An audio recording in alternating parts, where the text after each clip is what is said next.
Hello, ನನ್ನ ಕನಸಿನ ಒಂದು ಪುಟಕ್ಕೆ ಎಲ್ಲರಿಗೂ ಸ್ವಾಗತ. ನಾನು ನನ್ನ ಕನಸು. ಪಾಪ ಎಲ್ಲೋಗೋದು? ಓಕೆ, ರೆಡಿ ಆಗೋಣ?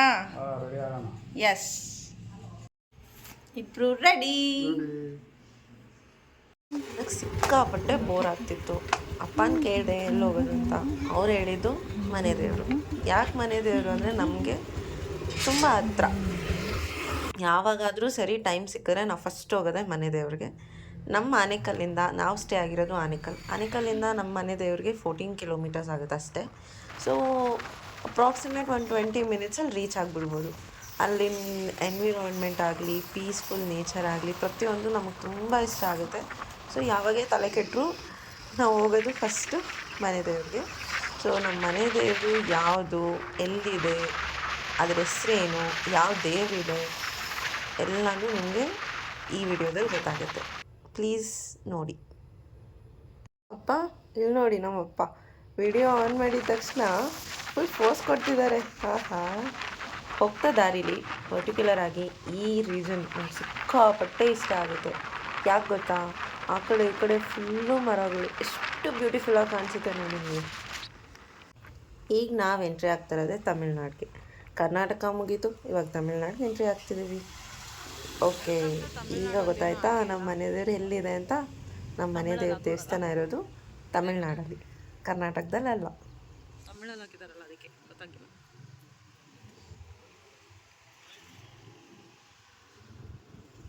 ರೋಡ್ ನೋಡಿ ಎಷ್ಟು ಬ್ಯೂಟಿಫುಲ್ ಆಗಿದೆ, ಎಷ್ಟು ಪೀಸ್ಫುಲ್ ಆಗಿದೆ. ಒಂದು ಟ್ರಾಫಿಕ್ ಇಲ್ಲ, ಏನೂ ಇಲ್ಲ. ಆ ಕಡೆ ಈ ಕಡೆ ಪ್ರತಿಯೊಂದು ಬರೀ ಗ್ರೀನರಿ ಕಾಣಿಸ್ತಿದೆ.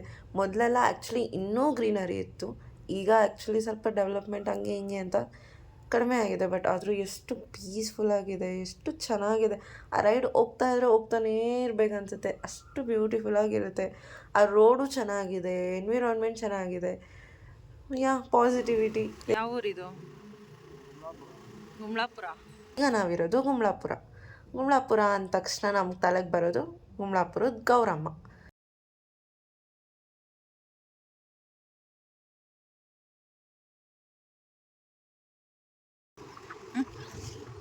ಇದು ಗೌರ್ಮೆಂಟ್ ಸ್ಕೂಲಾ?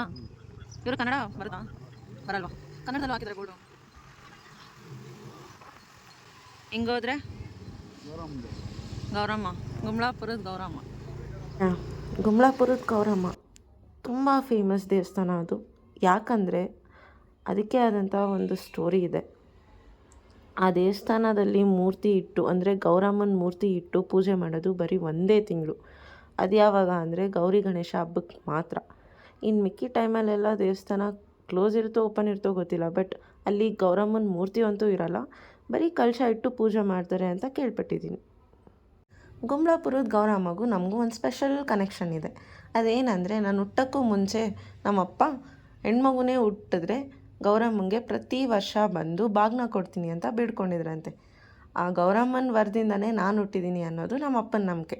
ಸೊ ಪ್ರತಿ ವರ್ಷ ಬಂದು ಗೌರಿ ಹಬ್ಬದ ಟೈಮಲ್ಲಿ ನಾನು, ನಮ್ಮಪ್ಪ, ನಮ್ಮಮ್ಮ ಬಂದು ಗೌರಮ್ಮಂಗೆ ಬಾಗ್ನ ಕೊಟ್ಟು ಹೋಗ್ತೀವಿ. ಅದು ನಾವು ಪಾಲಿಸ್ಕೊಬಂದಿರೋ ಪದ್ಧತಿ.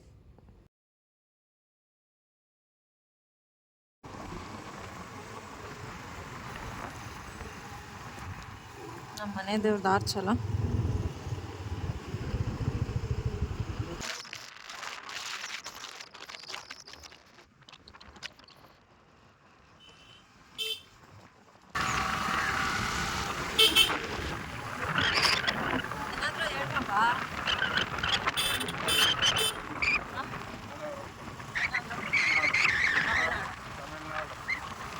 ಯಾಕೆ ನಿಮ್ಮ ಮನೆ ದೇವ್ರು ತಮಿಳ್ನಾಡಲ್ಲಿ ಇರೋದು?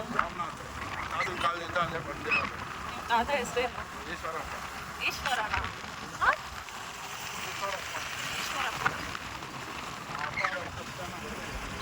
ಹಾಂ, ಯಾಕೆ ಅವ್ರು ತಮಿಳ್ನಾಡಿಗೆ ಬಂದು ಮನೆ ದೇವ್ರು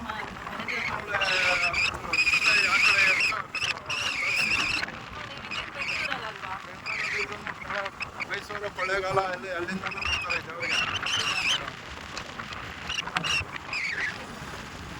ಅವಾಗೆಲ್ಲ ರೋಡೆಲ್ಲ ಇತ್ತಾ?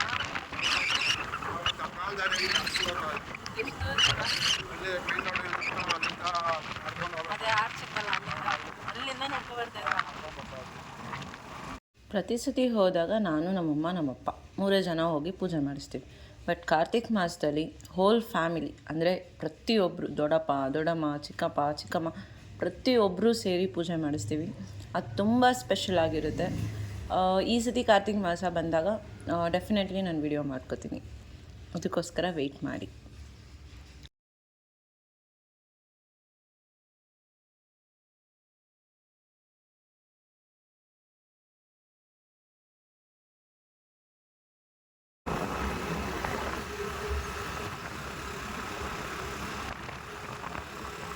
ಇಲ್ಲಿಂದ ಎಲ್ಲರ ಮನೆಗಳಲ್ಲೂ ಹಸುಗಳಿರುತ್ತಲ್ಲ.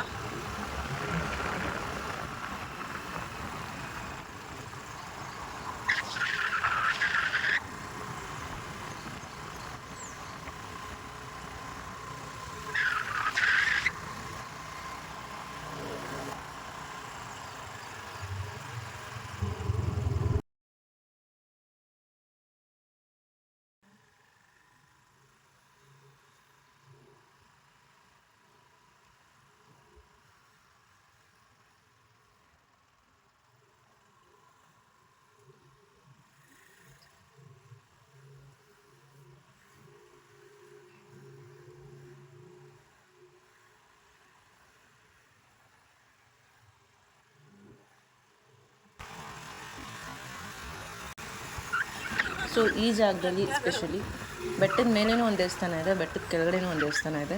ನಾವು ಪೂಜೆ ಕೊಡೋದು ನಮ್ಮ ಮನೆ ದೇವರು ಬಂದು ಬೆಟ್ಟದ ಕೆಳಗಡೆ ಇರೋ ದೇವರು. ಬೆಟ್ಟದ ಮೇಲೆ ನಾವು ಹೋಗೋಕ್ಕಾಗಲಿಲ್ಲ, ಬಟ್ ನಾನು ವಿಡಿಯೋದಲ್ಲಿ ತೋರಿಸ್ತೀನಿ ನಿಮಗೆ.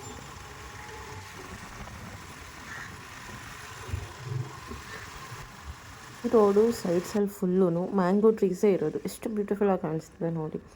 ಇಮ್ಯಾಜಿನ್ ಮ್ಯಾಂಗೋಸ್ ಬಿಟ್ಟಾಗ ಇನ್ನೆಷ್ಟು ಬ್ಯೂಟಿಫುಲ್ಲಾಗಿ ಕಾಣಿಸ್ಬೋದು. ಮಂಡೇ ಮಾತ್ರ ಅನ್ನದಾನನಾ? ಸೋಮವಾರ ಮಾತ್ರ. ಸೊ ಇದೇ ನೋಡಿ ನಮ್ಮ ಮನೆ ದೇವರು. ನಮ್ಮ ಮನೆ ದೇವ್ರ ದೇವಸ್ಥಾನದ ಹೆಸರು ದೇವರ ಬೆಟ್ಟ. ಈ ದೇವಸ್ಥಾನದಲ್ಲಿ 3 ದೇವರಿದೆ: ಗಣೇಶ, ಶಿವ, ಪಾರ್ವತಿ.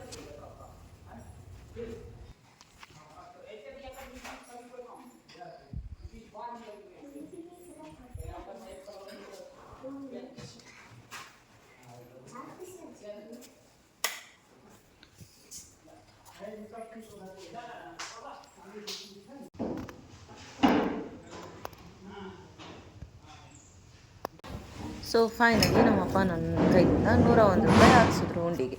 ಯಾಕೆ 101 ರೂಪಾಯಿ ಅಂತ ನಾನು ಪ್ರತಿ ಸತಿ ಕೇಳ್ತೀನಿ, ಅವರೇನೂ ಹೇಳಲ್ಲ. ನಿಮ್ಗೇನಾದರೂ ಗೊತ್ತಿದ್ರೆ ಹೇಳಿ, ಓಕೆನಾ? ಇಲ್ಲಂತೂ ಫೋಟೋಸ್ ತುಂಬ ಚೆನ್ನಾಗಿ ಬರುತ್ತೆ. ಮಳೆಗಾಲದಲ್ಲಂತೂ ಹರಿತಿರುತ್ತೆ ಅಲ್ಲಿ ಮೇಲಿಂದ ಬೆಟ್ಟದಿಂದ ನೀರು, ತುಂಬ ಚೆನ್ನಾಗಿರುತ್ತೆ. ನಾವು ತುಂಬ ಫೋಟೋಸ್ ಇಲ್ಲೇ ತೊಗೊಂಡಿರೋದು, ಇದೇ ಬ್ಯಾಕ್ಗ್ರೌಂಡಲ್ಲಿ.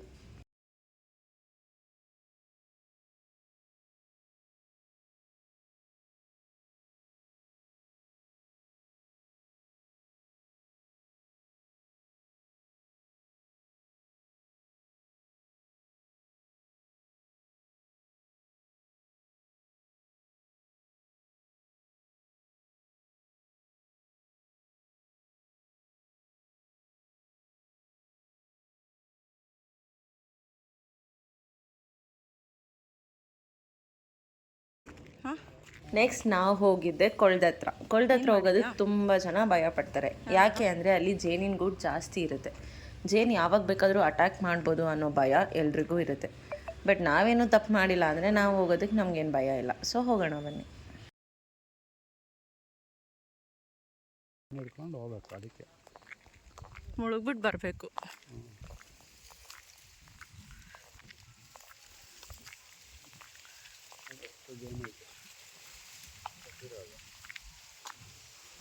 ಕನ್ನಡಿ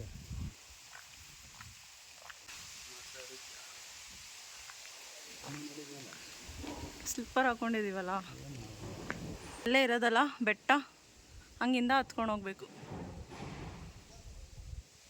ಮೊದಲೆಲ್ಲ ಮೆಟ್ಲಿರ್ಲಿಲ್ಲ ಅಲ್ಲ? ಯಾವುದು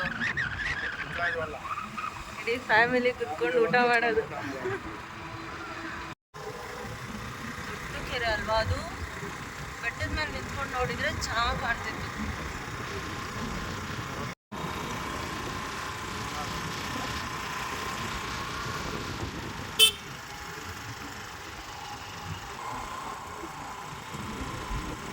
ಮನೆ ದೇವ್ರು ದೂರ ಇದ್ದಿದ್ರೆ ಏನು ಮಾಡ್ತಾ ಇದ್ದೆ? ವರ್ಷಕ್ಕೊಂದ್ಸಲ. ಇವಾಗ ಏನು ಜ್ಞಾನ ಬಿದ್ದಂಗೆ ಬರ್ತೀವಿ, ಜ್ಞಾನ ಬೀಳ್ತಾ ಬರ್ತಾ ಇರೋದು ಗಾಡಿ. ನಾವು ಸ್ವಲ್ಪ ಬೇಕು ಅಂತ ನೋಡಿ ಇಲ್ಲಿ ಬರ್ಬೇಕು. ಕಾಷನ್ ಬೋರ್ಡ್ ಹಾಕಿದ್ದಾರೆ ನೋಡು, ಎಲಿಫೆಂಟ್ ಗೋ ಸ್ಲೋ.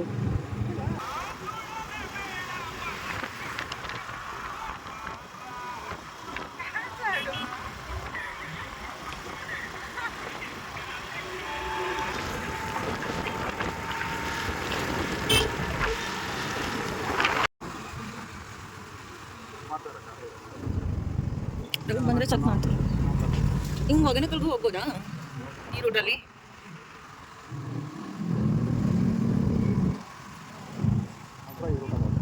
ಹೌದಾ? ರೋಡ್ ಚೆನ್ನಾಗಿದೆಯಾ? ತಮಿಳ್ನಾಡು ಮುಗೀತು. Welcome to Karnataka. ಇಲ್ಲಿ ವೆಲ್ಕಮ್ ಬೋರ್ಡ್ ಇತ್ತಲ್ಲ, ಎಲ್ಲ ಹೋಗ್ಬಿಟ್ಟಿದ್ದಲ್ಲ. Tamil Nadu state border and welcome to Karnataka ಇಲ್ಲಿತ್ತು, ಹೋಗ್ಬಿಟ್ಟಿದೆ ಎಲ್ಲ.